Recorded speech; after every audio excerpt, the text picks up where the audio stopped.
Okay, hi there. So here we are at the end of the project.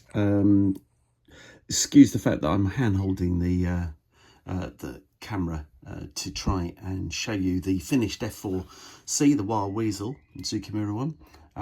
Yeah, pleased with the result. I think it's come out really nicely. The lighting's not brilliant in here, so hopefully the attached images, the stills, will be good enough. But sometimes they don't quite show some of the kind of effects and some of the more subtle kind of looks of the model. So I'm hoping that some of that might just come out with the video. So here we go, have a little look there. Inside the cockpit, plenty going on in there. I think those Edward seat harnesses and straps look the biz. They look really nice, so I'm really pleased about those. You can see plenty of detail in there. Just a few little things just to point out.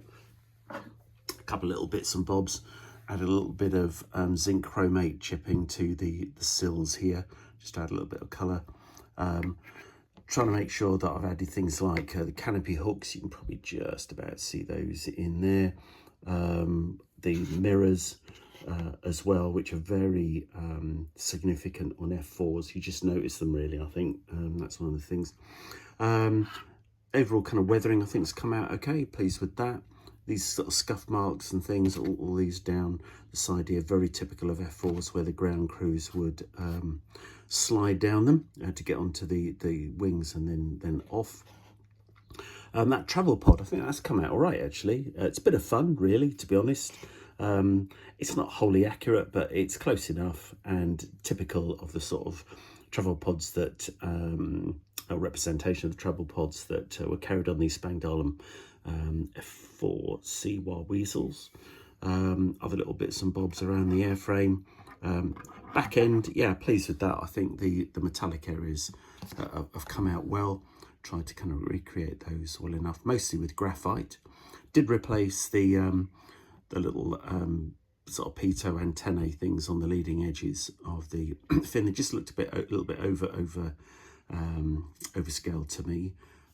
Really pleased with the cans, the burner cans at the back. So I just sort of flip her over for a minute, just get an idea for how that's looked. Absolutely not as dirty as a lot of these F4s got, but I didn't really want a massively dirty one. I just wanted one that was kind of a bit worn, really, I suppose. This time round, just for a bit of variety. All the paint chipping and everything, I think that's come out nicely on the tanks. Undercarriage, pleased with those, think they look good. And just kind of come around, flip it all around.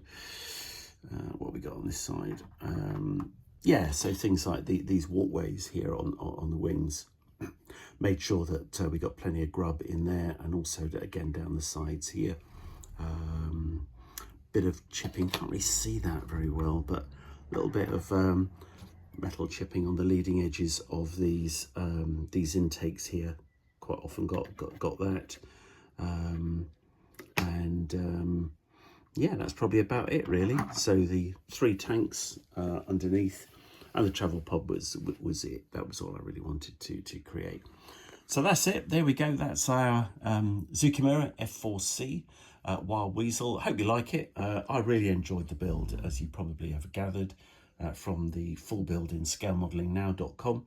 So do have a look if you haven't already seen it. And yeah, I look forward and welcome any comments which you can leave on the page. Okay, until next time, see you then. Bye.